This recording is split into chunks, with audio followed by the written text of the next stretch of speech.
देखो, हम लोग क्लास 10th की जो रासायनिक अभिक्रियाएं एवं समीकरण चल रहा है, इसी पर हम लोग चर्चा कर रहे हैं। इसके पहले हम लोग जो चर्चा किए हुए थे पार्ट 2 तक चर्चा किए हुए हैं, ये हमारा पार्ट 3 है। अभ्यास का आपका जो भी जितने भी क्वेश्चन है 1 से लेकर 4 तक आपका पार्ट 1 में है, अब 5 से लेकर के 8 तक आपका पार्ट 2 में है। हम लोग आज सीखेंगे ऊष्माक्षेपी एवं ऊष्माशोषी का क्या अर्थ है। ऐसा क्वेश्चन आपको देखने को मिलती है बोर्ड पेपर में, जब आप देखोगे ना तो उसमें मिलेगा ऊष्माक्षेपी का परिभाषित करते हुए उसका एक उदाहरण दीजिए। तो आपको 1 नंबर आपको परिभाषा के लिए देगा और 1 नंबर आपको उदाहरण के लिए देगा, ये हो जाएगी। क्यों आन नहीं है क्या? और उसके बाद फिर क्या होगा, ऊष्माशोषी। ऊष्माशोषी किसको बोलेंगे? ऊष्माशोषी उसको बोलेंगे जो ऊष्मा एक्सेप्ट करती है, उसको ऊष्माशोषी बोलेंगे। ऊष्माक्षेपी किसको बोलेंगे? जो ऊष्मा निकालती है, उत्पाद के साथ साथ ऊष्मा निकालती है, उसको क्या बोलेंगे? ऊष्माक्षेपी। ऐसे आपको ढेर सारे क्वेश्चंस दिए हुए किताब में, 1 नंबर का आपका जरूर, 1 नंबर 2 नंबर का आपको पक्का पूछेगा। यह चैप्टर बहुत महत्वपूर्ण है, हर पेपर में आपको क्वेश्चन देखने को मिलती है। अभी हम जो दूसरे पार्ट में पढ़ा रहे थे उसमें आपका जो 4 रिएक्शन दिया हुआ था, ऐसे रिएक्शन को शब्द समीकरण के रूप में लिख देगा वो। अब बोलेगा कि इसको संतुलित कीजिए। ऐसे समीकरण को संतुलित करने के लिए आपको सूत्र का ज्ञान होना जरूरी है। अगर सूत्र का ज्ञान नहीं है तो समझ लीजिए आप लोग उसको सॉल्व नहीं कर पाएंगे। कैसे? जैसे मान लिया जाए, अगर आप हिंदी में लिखा हुआ है वो क्या, सल्फ्यूरिक अम्ल, और सल्फ्यूरिक अम्ल लिखा है तो हाइड्रोजन कई ठो है, ये नहीं पता चल रहा है, इसलिए आपको संकेत समीकरण में लिखना पड़ेगा और तब जाके आपको बैलेंस करेंगे तब बात बनेगी। जैसे अगर हम बोल दें ये मेथेन है, हिंदी में मेथेन लिख देते हैं, अगर मेथेन लिख दे तो फिर पता नहीं चल रहा है ना आपको कि हाइड्रोजन कितना है, कार्बन कितना है, या कोई और है या नहीं है, और किसी से रिएक्शन हुआ है, कितने बन रहे हैं, किधर ज़्यादा है किधर कम है। यही ना द्रव्यमान संरक्षण का नियम कहती है। द्रव्यमान संरक्षण नियम क्या कहती है? न तो उत्पन्न होती है न तो नष्ट होती है, यही नियम कहती थी। और वह उत्पन्न नहीं करना है, न तो किसी परमाणु को ज़्यादा करना है न तो किसी परमाणु को कम करना है। इस बात का ध्यान रखिएगा, दोनों पक्ष बराबर होने चाहिए, नहीं तो वो नियम गलत हो जाएगी। देखिए क्वेश्चन देखिए, ऊष्माक्षेपी, ऊष्माक्षेपी और ऊष्माशोषी क्या क्या अर्थ है, एक उदाहरण देना हमको, एक एग्जाम्पल दे सकते हो। वैसे एक लिख, बस बोला एक उदाहरण दीजिए, एक दीजिए चाहे 4, बात एक ही मिलेगा, मतलब एक ही नंबर आपको मिलेगी बोर्ड में। तो क्या हो गया? ऊष्माक्षेपी अभिक्रिया। ऊष्माक्षेपी का मतलब ऊष्मा निकालना, ऊष्मा को निकालना। जिन अभिक्रिया में उत्पाद के साथ साथ, उत्पाद के साथ साथ, ये साथ साथ हो गया, और ऊष्मा भी उत्पन्न होती है, यही बात है।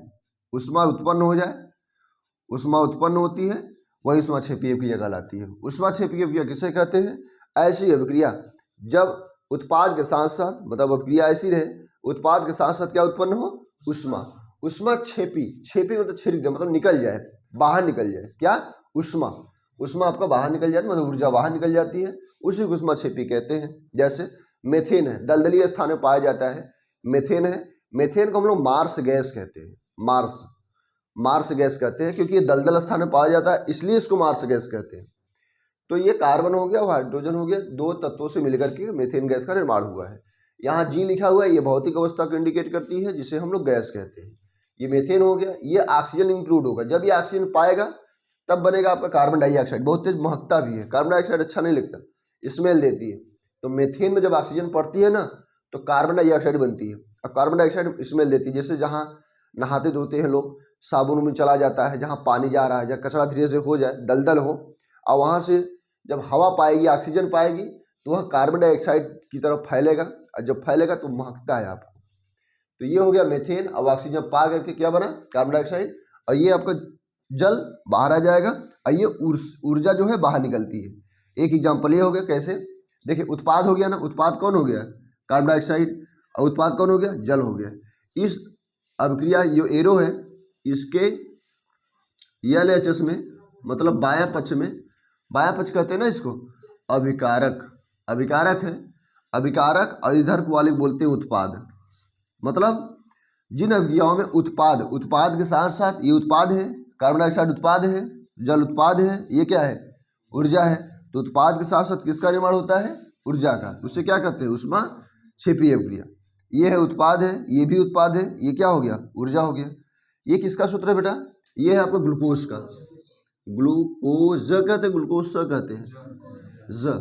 ये नुक्ता वर्ड है, ध्यान दीजिएगा। ये जैसे मिर्ज़ापुर, तो मिर्जापुर लिखना है, ग्लूकोज लिखना है, ज। जैसे राज, राज किसी लड़के का नाम हो सकता है, लेकिन राज आनंद लेना, कहते हैं ये फलाने राज करता है, ये सब बातें हैं। राज, ये ज है, इसको बोलते हैं पढ़ने का जो प्रोनाउंसिएशन है ये अलग है, 2-3 अक्षरों में लगाया जाता है बस, बहुत ज़्यादा में लगाया भी नहीं जाता। इसको नुक्ता बोलते हैं, नुक्ता 4 ठोर में लगाया जाता है क्या। हाँ, एनसीईआरटी में है, प्राइमरी से ही आपको मिलेगा। अब कहाँ लोग एनसीईआरटी पढ़ाने का प्रयास कर रहे हैं प्राइमरी लोगों स्तर पर। तो ये हो गया आपका ग्लूकोज, और ये क्या हो गया, ऑक्सीजन, और ये तो कार्बन डाइऑक्साइड है, हम नाम बता दे रहे हैं, और ये जल हो गया, ये ऊर्जा हो गया। मतलब कुल मिला के ये हुआ कि ऊष्माक्षेपीय क्रिया किसे कहते हैं, जब किसी भी क्रिया में उत्पाद के साथ साथ ऊर्जा का भी निर्माण होता है, उसे क्या कहते हैं, ऊष्माक्षेपीय क्रिया। अब आप हेडिंग डालिए, इसको लिख लीजिए, फिर हम आपको हेडिंग डालिए ऊष्माशोषीय क्रिया। हम लोग ऊष्माशोषी के बारे में देख लेंगे थोड़ा सा। ऊष्माशोषी क्रिया किसको कहते हैं, थोड़ा सा जानते हैं। ऊष्माशोषी का मतलब यह हुआ कि जिसमें ऊष्मा का अवशोषण हो, खींचे, अपने आप को एक्सेप्ट करे, रिसीव करे, प्राप्त करे, उसको बोलते हैं ऊष्माशोषी। शोषी मतलब होता है शोषण, शोषी, शोषी मतलब शोषण हो गया। किसका शोषण होगा, ऊष्मा का। 2 शब्द से बना, ऊष्मा अलग, शोषी अलग। तो ऊष्मा शोषी, शोषी मतलब शोषण, ये शो से शुरू है, शोषण हो गया। ऊष्मा शोषण, ऊष्मा का शोषण होना ऊष्मा शोषी कहलाएगा। ध्यान दीजिएगा, जिस कोई भी क्रिया हो जिसमें ऊर्जा अवशोषित होती है, एक्सेप्ट करती है, उसको क्या बोलेंगे, ऊष्मा शोषीय क्रिया कहेंगे। ऊष्मा शोषीय क्रिया हम कैसे, कह रहा था कि एग्जाम्पल दीजिए आपको, तो एग्जाम्पल देने के लिए होगा तो क्या होगा, ये सिल्वर क्लोराइड है, ये Ag है, ये Cl2 है। ये सिल्वर क्लोराइड जो है अगर किसी प्लेट या तस्तरी में रखा हुआ है, हम बनाने का प्रयास करते हैं, देखते हैं कैसा बनता है। ऐसे ये रहा और ये रहा, बना, आ सही है, हाँ बन जाता है, बनाते भी हम, अच्छा है। देखो ये हो गया, मान लेते हैं अगर इसमें सिल्वर क्लोराइड रखा हुआ है और अगर इस पर धूप पड़ेगा तो सिल्वर क्लोराइड पहले रंग कैसा होगा, धूप पड़ने के पहले सफ़ेद। ये कैसा है, सफ़ेद है। मान लेते हैं ये AgCl है, ये सफ़ेद रंग का है, व्हाइट रंग का, है तरीके, सफ़ेद, सफ़ेद लिखा है, व्हाइट लिख रहे थे, सफ़ेद हिंदी में लिख दिए हैं। तो ये Ag क्लोराइड मतलब AgCl है, तो सिल्वर क्लोराइड हो गया, ये सफ़ेद रंग का है। जब इस पर धूप पड़ेगा, जब इस पर धूप पड़ेगा, सनलाइट पड़ेगी, सूर्य का प्रकाश, ये अगर पड़ जाएगी तो इसका रंग है धूसर हो जाएगा, ये धूसर हो जाएगा, ठीक है ना। देखो, और उसके बाद ये धूसर हो जाएगा, क्यों, क्योंकि ये ऊर्जा जो है सन पड़ेगा, जब सन पड़ेगा नहीं बल्कि सनलाइट पड़ेगी, जब सूर्य का प्रकाश पड़ेगी ना, तो ये इस पर पड़ेगी, जिसका रूप रंग बदल जाता है और टूट जाती है। और कितने चीज़ों में टूट जाएगी, 2 तत्वों में, कौन कौन, सिल्वर और क्लोरीन। तो ये जब टूटी है तो ध्यान दीजिए, यहाँ पर बैलेंस इसको करना है। ये सिल्वर क्लोराइड है, इसको हम पार्ट 2 में बहुत अच्छे से बताए भी थे, इसका सूत्र उत्र लिख करके इसका संकेत। ये सिल्वर है और यहाँ कितना सिल्वर है, 1 है, यहाँ क्लोराइन है, ये क्लोरीन है। तो हम देखिए Ag 1 ठो है, Ag 1 ठो है, चल जाएगा, और Cl यहाँ 2, 1 है और यहाँ किस है, 2 है, यहाँ 2 है, तो यहाँ हम क्या लगाएंगे, 2 लगा दिए, लेकिन 2 ठो सिल्वर हो गया, सिल्वर, जब 2 सिल्वर हो गया तो यहाँ क्या लगा देंगे, हम 2 लगा देंगे, तो यहाँ पर हमारा सिल्वर क्लियर हो जाएगा, ठीक है। अब देखो यहाँ क्या हो गया, ये सिल्वर ब्रोमाइड हो गया, सिल्वर ब्रोमाइड है, सूर्य का प्रकाश जब पड़ेगा इस पर तो सिल्वर ब्रोमाइड टूटेगा सिल्वर में और ब्रोमाइड में, तो क्या हो जाएगा, यहाँ Br2 है, यहाँ क्या है, Br है, यहाँ 2 लगा देंगे तो क्या हो जाएगा, 2 सिल्वर हो जाएगी, यहाँ कट सिल्वर हो जाएगी, 2 हो जाएगी, ये बराबर है। हाँ, इसका यूजेस कहाँ है, ब्लैक एंड वाइट फोटो में यूज किया जाता है, कौन, AgBr, ठीक है। ब्लैक एंड वाइट, श्याम श्वेत कहते हैं, श्याम मतलब काला, श्याम श्वेत, ब्लैक एंड वाइट, ऐसे समझिए, ये हो गया आपका श्याम, ये हो गया आपका श्वेत, तो इसको बोलते हैं ब्लैक और इसको बोलते हैं व्हाइट। तो ब्लैक एंड वाइट, जो सादा फोटो खींचा जाता है ब्लैक एंड वाइट, उसको बोलते हैं, ठीक है। ये हो गया। अब देखिए, ये एग्जाम्पल हो गया आपका ऊष्माशोषी ऊष्माक्षेपी का, 2 एग्जाम्पल हो गया आपका, और इसका परिभाषा भी होगा, हम आपको इंडिकेट भी कर दिए हैं। एज सिल्वर क्लोराइड का रंग सफ़ेद होता है सूर्य के प्रकाश पड़ने के बाद, पहले, और सूर्य का प्रकाश अगर पड़ जाती तो वह उसका रंग जो है धूसर हो जाता है, 2 तत्वों में टूट जाता है, जिसका नाम सिल्वर और क्लोरीन है, ठीक है। और ये जो सिल्वर ब्रोमाइड है, इसका यूज कहाँ किया जाता है, श्याम श्वेत कलर फोटो में यूज किया था, फोटोग्राफी में, ऐसा क्वेश्चन रेलवे में आया हुआ था। चलो आगामी सवाल जो दिया गया है आपका, ये दिया हुआ है प्रश्न आपका क्वेश्चन नंबर 10। हम इस पर थोड़ा सा चर्चा करते हैं। श्वसन को ऊष्माक्षेपीय क्रिया क्यों कहते हैं और क्यों कहते हैं, इस बात को लिख करके हम दिखाएंगे भी ये कैसे है। देखिए कैसे, पहले तो जितने भी जीव हैं, जितने भी लिविंग थिंग्स हैं, उसमें कोशिकाओं में ग्लूकोज ऑक्सीजन, जो ग्लूकोज होती है वह ऑक्सीजन के साथ हम जो लिख रहे हैं वो रिएक्शन भी करेंगे, ताकि आपको पता चले। ये कह रहा है कि ग्लूकोज जो है, तो यहाँ ग्लूकोज लिख लेते हैं हम। ग्लूकोज में कौन सा मात्रा रहेगा? ग्लूकोज ज है, ग्लूकोज ज है ना, ठीक है।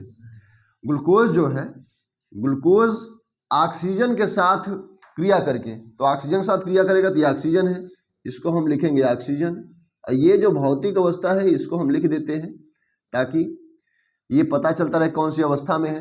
ग्लूकोज आपका एक्वस है, इसमें पानी मिला हुआ है ना, ये ग्लूकोज हो गया और ये क्या हो गया? ऑक्सीजन हो गया। तो ग्लूकोज जो है ऑक्सीजन के साथ क्रिया करके क्या प्रदान करता है भैया? ऊर्जा प्रदान करता है। ग्लूकोज ऑक्सीजन के साथ क्रिया करके ऊर्जा प्रदान करता है। तो ये बात तो सही है, चलिए ठीक है, ऊर्जा को निकल गया इधर, ये ऊर्जा निकल गया। और उसके बाद जब ऊर्जा बाहर आ गया तो बना क्या है? ये बनेगा आपका इसके साथ बन जाएगा क्या बताओ? ये बन जाएगा कार्बन डाइऑक्साइड, और ये क्या बन जाएगी?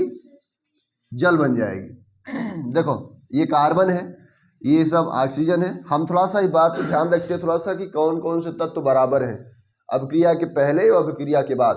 अभिक्रिया के पहले वाले को बोलते हैं अभिकारक बोलते हैं इसको, और अभिक्रिया के बाद वाले को क्या बोलते हैं? उत्पाद बोलते हैं। ये उत्पाद हो गया, ये भी उत्पाद है, ये भी उत्पाद है, इधर सब उत्पाद है। अभिक्रिया के बाद जो रिएक्शन होती है उसको हम क्या बोलते हैं? उत्पाद बोलते हैं। अभिक्रिया के पहले वाले क्या बोलते हैं? अभिकारक।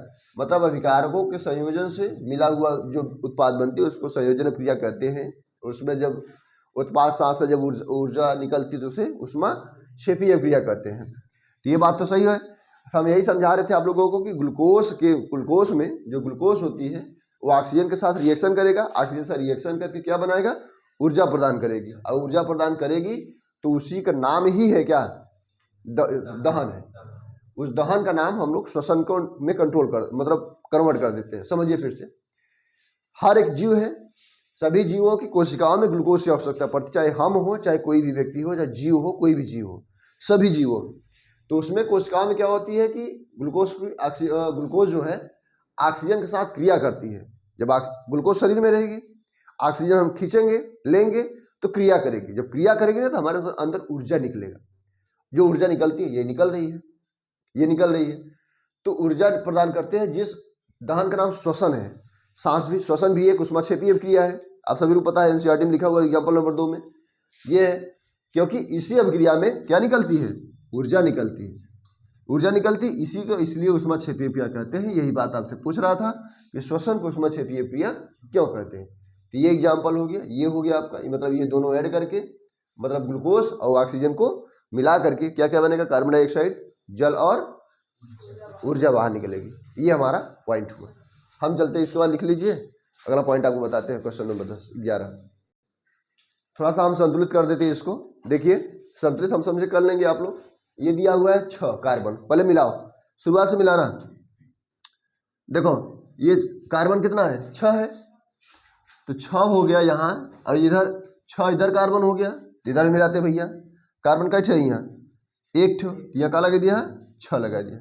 जब 6 हो गया आपका कार्बन तो क्लियर हो गया। हाइड्रोजन का 6 भैया 12, और इधर हाइड्रोजन 2, इधर 12 है, इधर 2 है।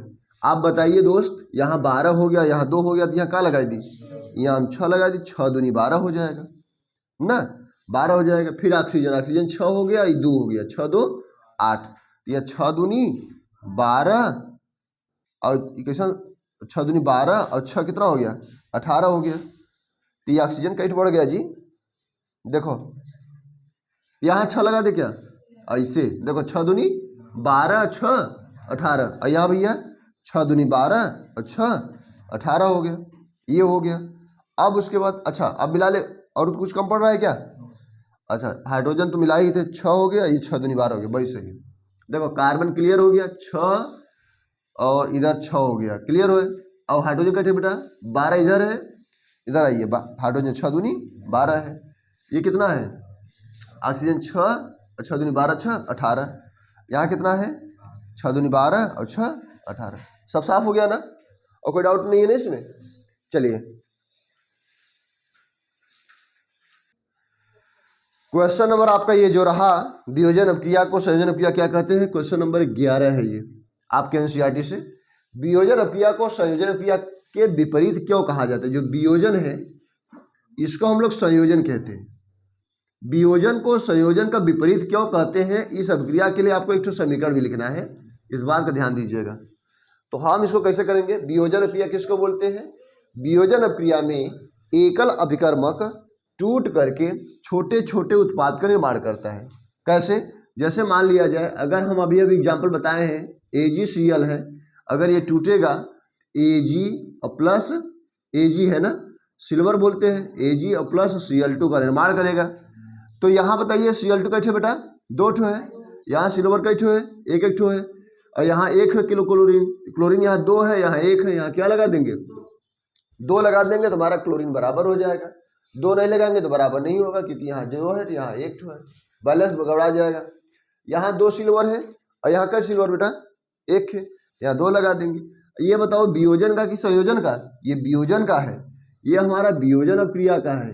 वियोजन, वियोजन अपक्रिया में क्या बोलते हैं कि एकल अभिकर्मक, देखो एकल अभिकर्मक ये रहा, ये अभिकर्मक है, और टूट करके छोटे छोटे उत्पाद का, ये उत्पाद है, ये भी उत्पाद है, तो ये हो गया आपका उत्पाद, हो गया उत्पाद, और इसको बोलते हैं अभिकर्मक। ये टूट करके छोटे छोटे उत्पाद का निर्माण करते हैं, इसलिए इसको वियोजन अपक्रिया कहते हैं। और रही बात आगे, जबकि संयोजन अपक्रिया में, संयोजन अपक्रिया की अगर बात करें तो यहाँ लिख देंगे हम संयोजन अभिक्रिया। अब संयोजन अपक्रिया की बात करेंगे अगर, तो संयोजन अपक्रिया में क्या करती है कि 2 या 2 से अधिक अभिकारक जो है मिलकर के एकल, ये अधिक अभिकारक जो है मिलकर के एकल उत्पाद का निर्माण करते हैं, उसी को संयोजन क्रिया कहेंगे। तो संयोजन क्रिया में मान लिया जाए C है और प्लस O2 है, तो क्या बन जाएगा भैया? CO2 बन जाएगा। अब ये CO2 बन गया तो यह आपका उत्पाद का काम करेगा, एकल उत्पाद का निर्माण करते हैं, उसी को संयोजन क्रिया कहते हैं। तो ये रहा विकारक, ये रहा विकारक, ये रहा उत्पाद। रिएक्शन के पहले जो लिखा जाता है उसको अभिकारक बोलते हैं, और रिएक्शन के बाद जो लिखा जाता है उसे उत्पाद बोलते हैं। ये हो गया। तो अब देखिए, कोई किसी में टूट रहा है तो किसी में जुट रहा है। देखिए ये 2 भागों में बढ़ गया, लेकिन ये 1 भाग हो गया। तो टूटना जुटना उल्टा है, कोई व्यक्ति अलग हो, कोई व्यक्ति समूह में रहे, वो टूटना जुटना अलग होते ही। तो इसलिए इसको क्या बोलते हैं? वियोजन अपक्रिया, और इसको क्या बोलते हैं? संयोजन अपक्रिया। इसकी बातें जस्ट उल्टी है, इसलिए इसके विपरीत कहा जाता है। अब बोला था कि इन अपक्रियाओं के लिए समीकरण लिखिए, तो हमने क्रिया वियोजन वाला इधर कर दिए और संयोजन क्रिया वाला इधर कर दिए। ये दोनों रिएक्शन आपके एग्जाम्पल में इंक्लूड हो गया। इसको लिख लीजिए, और जो डाउट होगा बताइएगा। क्वेश्चन नंबर 12 पे हम थोड़ा सा चर्चा करेंगे। क्वेश्चन 12 क्या कर रहा है? क्वेश्चन नंबर 12 ये दिया हुआ है कि उन वियोजन अपक्रियाओं के एक एक समीकरण लिखिए। एक एक समीकरण को लिखना है, और किसके बारे में? वियोजन अपक्रिया के बारे में, कि वो आपस में टूटे। वियोजन अपक्रियाओं के एक एक समीकरण लिखिए। किसमें किसमें बेटा? एक हो गया आपका ऊष्मा, दूसरा हो गया प्रकाश, तीसरा हो गया विद्युत। तो ऊष्मा द्वारा, एक हो गया ऊष्मा द्वारा वियोजन अपक्रिया, दूसरा हो गया प्रकाश द्वारा वियोजन अपक्रिया, तीसरा हो गया विद्युत द्वारा वियोजन अपक्रिया। इन सभी पे हम चर्चा करेंगे। तो पहले हम ऊष्मा द्वारा देखते हैं। एक चीज आपको याद आ रहा होगा, अगर ये कैल्शियम कार्बोनेट की बात करें, कैल्शियम कार्बोनेट, इसमें अगर हम लोग ऊष्मा देंगे, कैल्शियम कार्बोनेट को अगर हम लोग ऊष्मा देंगे, तो यह 2 तत्वों में, 2 यौगिकों में वियोजित हो जाएगी। आपको याद होगा कि इसे हम लोग कैल्शियम ऑक्साइड बोलते हैं, और इसे हम लोग क्या बोलते हैं? कार्बन डाइऑक्साइड बोलते हैं। कैल्शियम ऑक्साइड को हम लोग बोलते हैं बिना बुझा हुआ चूना, और ये कार्बन डाइऑक्साइड है, और ये कैल्शियम कार्बोनेट है। इसी को चूना पत्थर बोलते हैं, इसी चूना पत्थर बोलते हैं। इसी को हम लोग खड़िया बोलते हैं, अंग्रेजी में चाक बोलते हैं, इसी को संगमरमर कहते हैं ना। 4-5 नाम है इसके। तो ये रहा आपका, इसको हम कैल्शियम कार्बोनेट, जब ये पाएगी ऊष्मा अवशोषित होगी। अच्छा, कैल्शियम कार्बोनेट जो होता है कैसा होता है? ठोस होता है, द्रव होता है, गैस होता है? ठोस होती है। और कैल्शियम ऑक्साइड जो चूना बोरियम भर के लाते हो मार्केट से, वो कैसा होता है? सॉलिड होता है ना। तो यहाँ हम सॉलिड लिख देते हैं, भौतिक अवस्था को इंडिकेट करेगा। और ये रहा आपका कार्बन डाइऑक्साइड, ये क्या है बेटा, गैस है। एक तो हो गया हमारा उष्मा वाला। चलो ए बाबू बताओ, प्रकाश द्वारा वियोजन क्रिया कोई रिएक्शन बता सकता है? AgCl, बहुत बढ़िया। देखो ये रहा आपका AgCl हो गया, और ये पड़ेगा सनलाइट, मतलब प्रकाश पड़ेगी। जब ये प्रकाश पड़ेगी बेटा ना तो ये धूसर हो जाएगी। ये व्हाइट रहा ना, ये सफ़ेद से धूसर हो जाएगा। यहाँ लिखेंगे हम Ag हो जाएगा हमारा, और ये हो जाएगा Cl2। लेकिन भैया ये Cl2 हो जाएगी, Cl2 हमारा, क्लोरीन हमारा 2 है, यहाँ 1 है, तो इसके पहले हम क्या लगाएंगे? 2 लगा देंगे। थोड़ा सा जगह नहीं था, सकेत हो रहा था, तो दूसरा ले दें।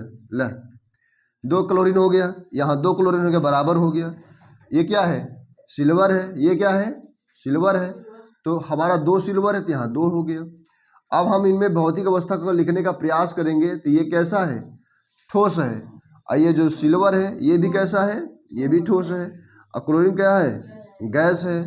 अब हम लोग विद्युत पे चलेंगे, विद्युत पे चलने का प्रयास करेंगे। देखो हम लोग इसको लिखते थोड़ा सा, देखिए तो विद्युत द्वारा क्या हो जाएगा, मान लेते हैं कि यह एक यौगिक है जिसे हम लोग बहुत प्यार से जल कहते हैं। जल हो गया। अगर हम इस पर विद्युत धारा डालेंगे, इलेक्ट्रिक करंट अगर इसे पड़ेगी, विद्युत धारा अगर इस पर इलेक्ट्रिक करंट पड़ेगी तो 2 आयनों में टूट जाती है, जिसको हम लोग H2 कहते हैं। और ये हमारा ऑक्सीजन हो गया। और H2 को हम लोग बोलते हैं गैस, और ये हो गया ऑक्सीजन को बोलते हैं गैस। और ये हाइड्रोजन है, यहाँ 2 है, यहाँ 2 है, सही है। ऑक्सीजन कैसे भैया? 2 है, और यहाँ कैसे है? 2 ठो। यहाँ 2 है, यहाँ 1 है, तो बराबर करेंगे तो यहाँ क्या हो जाएगा? 2 ठो बराबर हो गया डायरेक्ट। ये 2 हो गया, ये भी 2 हो गया। हाइड्रोजन कैसे हो गया? 2 दूनी 4 ठो। यहाँ 2 हाइड्रोजन है, यहाँ ससुरी क्या हो गया? 2, तो मतलब 2 दूनी 4 हो गया। तो ये हमारा बराबर हो गया ना।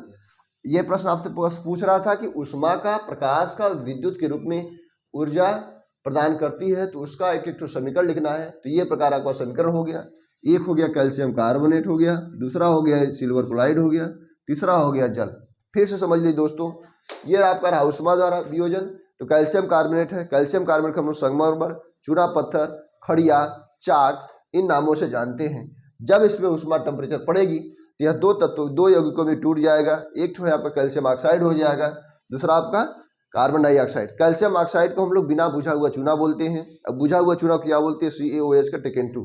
तो कैल्शियम ऑक्साइड है, बिना पानी अगर पड़ा, जब पानी नहीं पड़ेगा इसमें तो ये बुझेगा नहीं। बुझने के लिए पानी की आवश्यकता होती है, जिसका होता है बुझा हुआ चूना। तो उसका सूत्र क्या हो जाएगा? CaOH का Tn2 हो जाएगा। ये बुझा हुआ है, ये बिना बुझा हुआ है, इसको हम पोंछ देते हैं। इसे हम कहते हैं ना पोंछने पर। आ जाओ, एक हो गया आपका प्रकाश द्वारा वियोजन क्रिया। प्रकाश द्वारा वियोजन क्रिया क्या हो गया? मान लेते हैं सिल्वर क्लोराइड है। सिल्वर क्लोराइड किस रंग का होता है? सफ़ेद रंग का होता है। और जब इस पर सूर्य का प्रकाश पड़ेगी, सनलाइट पड़ेगी, तो यह 2 तत्वों में टूट जाएगी, जिससे हम लोग कहते हैं Ag और क्लोरीन। तो Ag हमारा क्या हो जाएगा? अलग हो जाएगा, क्लोरीन भी अलग हो जाएगा। और ये जो सिल्वर है वो किस रंग का हो जाएगा? धूसर रंग का हो जाएगा। सूर्य के प्रकाश पड़ने के पहले सफ़ेद था, लेकिन सूर्य के प्रकाश पड़ने के बाद कैसा हो जाएगा? धूसर रंग का हो जाएगा। अब देखा, विद्युत धारा द्वारा हो जाएगा। विद्युत धारा जो आयन है, जिसको हम लोग जल बोलते हैं, जल है, जब विद्युत धारा इसमें इंक्लूड करेंगे, डालेंगे, जब प्रवाहित करेंगे, तो हमारा 2 आयनों में टूट जाता है, जिससे हम हाइड्रोजन और ऑक्सीजन कहते हैं। इन दोनों को इस तरह हाइड्रोजन और ऑक्सीजन टूट गया है, भौतिक अवस्था भी लिख दिए हैं। ये हमारा क्या है? जल। जल द्रव है कि ठोस है? यहाँ द्रव है। कभी कभी आप लोग ना H2O लिख करके यहाँ अगर हम लोग यस लिख देते तो ये बर्फ को इंडिकेट करेगा। इसलिए भौतिक अवस्था कितना बड़ा जरूरी होता है। भौतिक अवस्था अगर हम लिखेंगे ना तो समस्या क्रिएट हो जाएगी। ये बताती है कि ये किस केस में है, ये ठोस में है कि द्रव में या गैस में है। अगर गैस में होता तो भाप को इंडिकेट करता, ठोस में होता है तो बर्फ को इंडिकेट करता, और जल में है तो एल इंडिकेट करेगा आपको। इस तरह से हम लोग इस बातों को ध्यान रखेंगे। हमारे तीनों रिएक्शन हो गए। इसके बाद हम क्वेश्चन नंबर 12 के बाद चलेंगे क्वेश्चन नंबर 13 पर। इसको लिख लीजिए, फिर आगे चर्चा करते हैं। दिया हुआ है इसमें क्वेश्चन नंबर 13 जो दिया है, क्वेश्चन कह रहा है कि विस्थापन एवं द्विविस्थापन अभिक्रियाओं में क्या अंतर है? कैसे लिखा गया जी? विस्थापन एवं द्विविस्थापन अभिक्रिया में क्या अंतर है? अभिक्रियाओं में क्या अंतर? प्रश्न कैसे लिखा है बताओ? अभिक्रिया लिखा है कि अभिक्रियाओं लिखा है? में। अभिक्रियाओं में क्या अंतर है? ठीक है, देखो यहाँ जगह हो गया तो सब ढीला कर दे रहे हैं। यहाँ लिखते हैं हम अभिक्रियाओं में। अभिक्रियाओं, बात मत करो नहीं बेमजा हो जाएगा भैया। देखो चलो देखो, विस्थापन एवं द्विविस्थापन अभिक्रियाओं में क्या अंतर है, तो हम आपको समझाते थोड़ा सा, सीधे सीधे मुद्दे पे आते हैं। अधिक क्रियाशील, जिसमें अधिक क्रियाशील तत्व कम क्रियाशील तत्व को विस्थापित कर दे। अधिक क्रियाशील तत्व कम क्रियाशील तत्व को विस्थापित, भाई जो अधिक रहेगा वही कम वाले को धक्का देगा। तो हम एक ये कह रहा है कि इन अभिक्रियाओं के समीकरण लिखिए। इन अभिक्रियाओं को समीकरण लिखने के लिए एक हम रिएक्शन लिखते दोस्त, ये हो गया आपका जिंक हो गया, क्यों अमन, क्या हो गया, जिंक हो गया। और जिंक का सूत्र क्या हो जाएगा, जिंक किसको मान लेते हैं, AgNO3 हो गया, सिल्वर नाइट्रेट हो गया। अब सिल्वर नाइट्रेट है तो ये जो है, ये है जो ये इसको धक्का देगा, इसको सिल्वर को, इसको छेड़ेगा, ये प्लस है और ये माइनस है, इसको छेड़ेगा। तो जब जिंक है, जिंक यहाँ चला जाएगा और सिल्वर हट जाएगी, तो ये हो जाएगा आपका Zn और ये हो जाएगी NO3 और ये होल ट्वाइस होता है क्या, जिंक पर 2 ठो आयन होती है, तो जिंक नाइट्रेट हो जाएगी और ये हो जाएगा आपका सिल्वर, ये बाहर चला जाएगा। इस प्रकार ये जिंक हुआ, ये सिल्वर नाइट्रेट हुआ, ये इसको छेड़ दिया। तो मतलब ये जो है सिल्वर नाइट्रेट, ये अधिक अभिक्रियाशील तत्व है, सिल्वर कम अभिक्रियाशील तत्व है। अधिक अभिक्रियाशील तत्व कम अभिक्रियाशील तत्व को विस्थापित कर देता है, इसलिए उसको विस्थापन अभिक्रिया कहते हैं। शादीशुदा जिंदगी में तीसरे का एंट्री होना ही विस्थापन अभिक्रिया कहलाता है। इधर से आप इसको धक्का दिए हैं तो सिल्वर बाहर हो गया है और ये जिंक का हो गया, अंदर हो गया, तो ये जिंक नाइट्रेट हो गया। एक एग्जाम्पल हो गया आपका। अच्छा ये बताइए, जिंक बराबर है कि नहीं दोस्त, जिंक इधर है, इधर हो गया, ये संतुलन में है। और उसके बाद ये सिल्वर का ठो है, एक ठो है, ये भी क्लियर हो गया।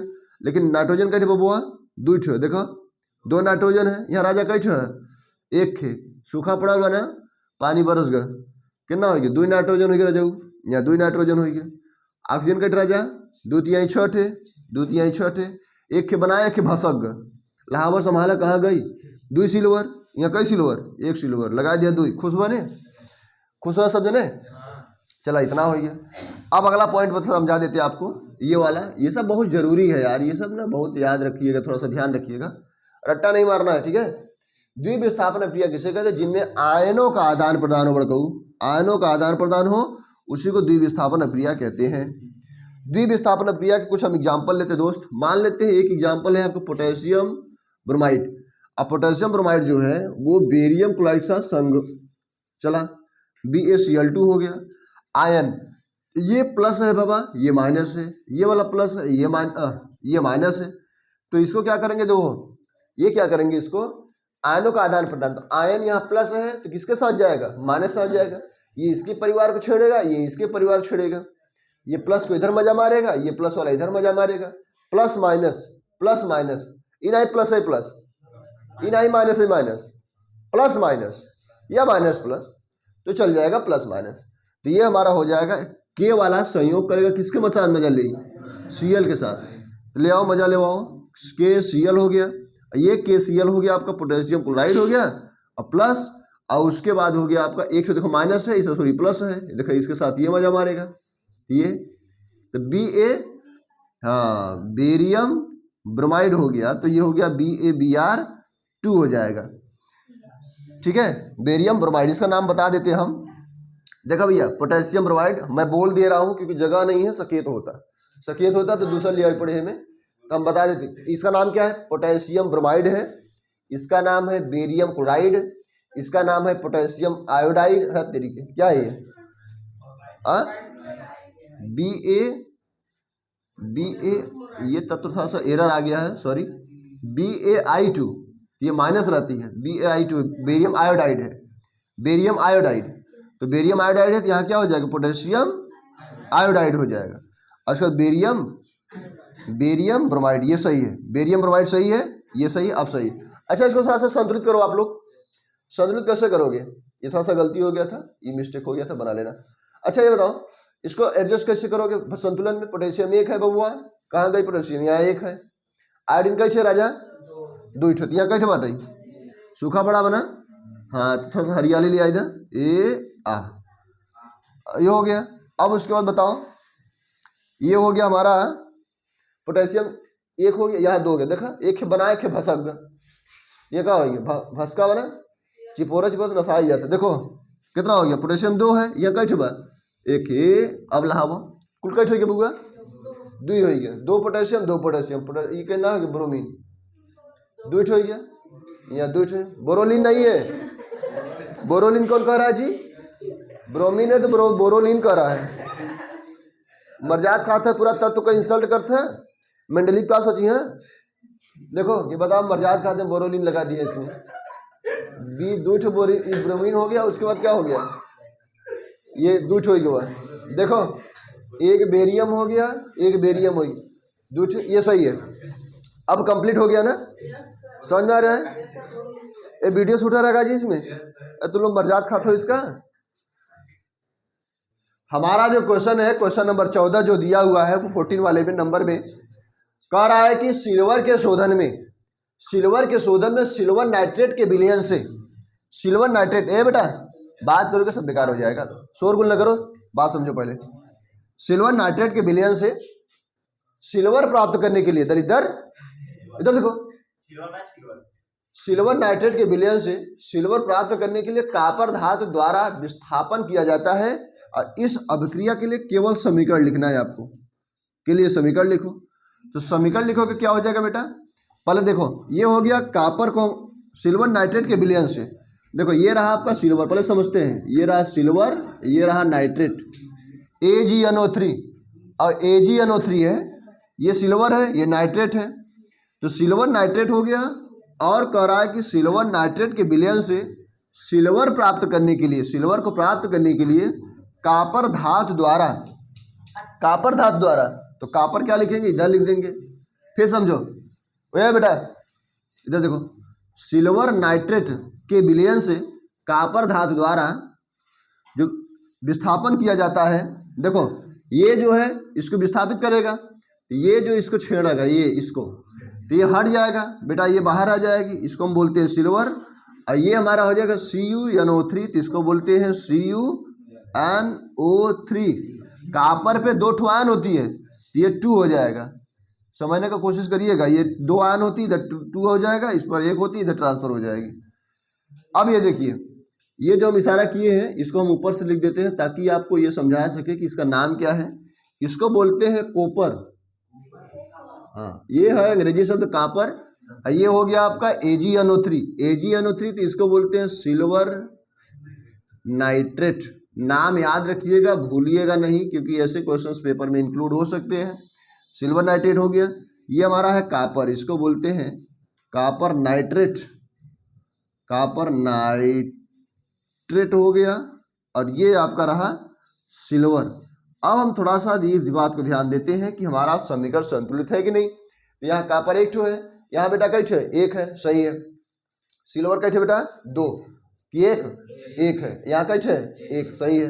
नाइट्रोजन कई ठो है, 1, नाइट्रोजन यहाँ कई ठो हो गया, देखा काम नसा दिया, जो नसा दिया तो इसको भसका दिया, बनाओ बेटा, यहाँ 2 हो गया, यहाँ 2 हो गया, ससुरी 2 हो गया।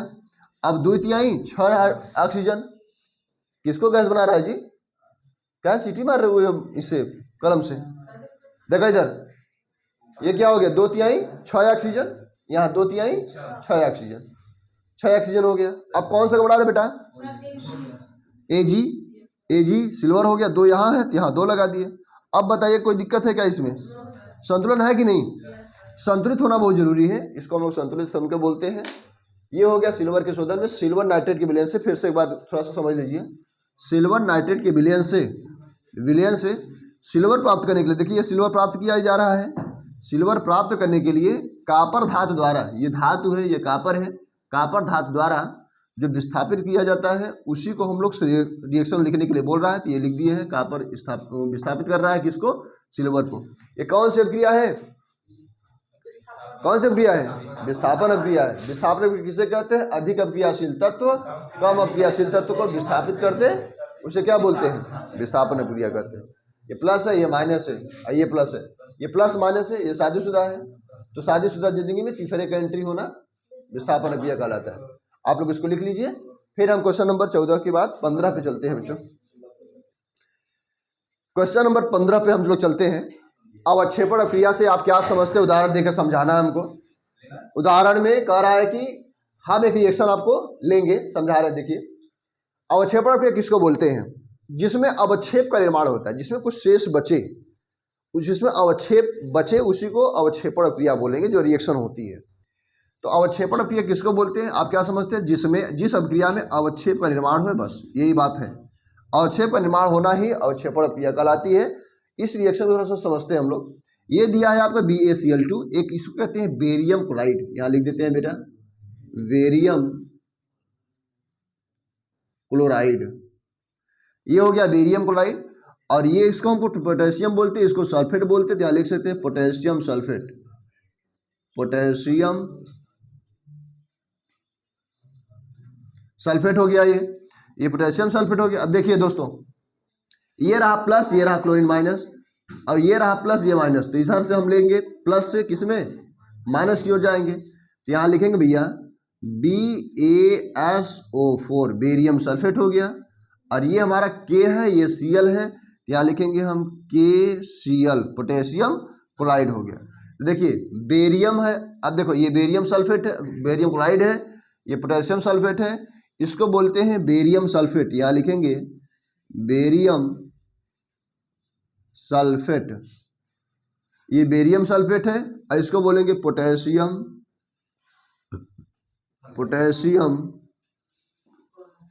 क्लोराइड। हाँ, क्लोराइड नहीं, क्लोराइड। तो पोटेशियम क्लोराइड, ये क्लोराइड है। ये हम इसको बैलेंस बराबर करने की कोशिश करेंगे। देखिए एक प्लस है, ये माइनस है, ये भी हमारा प्लस है, ये हमारा माइनस है। इसके साथ चला जाएगा, जो आयनों का आदान प्रदान होती है उसी को हम लोग द्विविस्थापन अभिक्रिया कहते हैं। और उसी में तो आपका जो अवक्षेप का निर्माण होता है, यही हमारा है अवक्षेप। बेरियम सल्फेट जो है ये हमारा है अवक्षेप, अवक्षेप का निर्माण होती है, इसलिए इसको हम लोग अवक्षेपण क्रिया कहते हैं। देख लीजिए, ये बेरियम एक जो है, बेरियम, ये बेरियम एक ही बेरी है, तो बेरियम हो गया। क्लोरीन दो है, यहाँ क्लोरीन कैसे राजा 2 है, यहाँ कुंडी लगा दे, कैसे हो गया, बैलेंस बराबर हो गया क्लोरीन का। ससुरी भसक गया का पोटेशियम, नहीं सही है, पोटेशियम 2 है राजा। सल्फेट कैसे बढ़ गऊ, सल्फर 1 है, सल्फर 1 है, ऑक्सीजन कैसे बार राजा 4 ऑक्सीजन का 4 बार। कदो दिक्कत है का, ये 2 हो गया, ये हो गया, ये हो गया, ये हो गया, कोई दिक्कत नहीं है, इसमें सब बराबर हमको दिख रहा है ना। अगर ये बराबर है तो संतुलित समीकरण है, बराबर नहीं है तो असंतुलित समीकरण, जिसे हम लोग कंकाल समीकरण कहते हैं। अवक्षेपण क्रिया किसे कहते हैं बताओ, जिसमें अभिक्रिया में निर्माण होता है उसे अवक्षेपण क्रिया कहते हैं। इस प्रकार आपका ये पार्ट 3 में रहेगा। आगामी आने वाला वीडियो हम पार्ट 4 डालेंगे। बहुत बहुत धन्यवाद।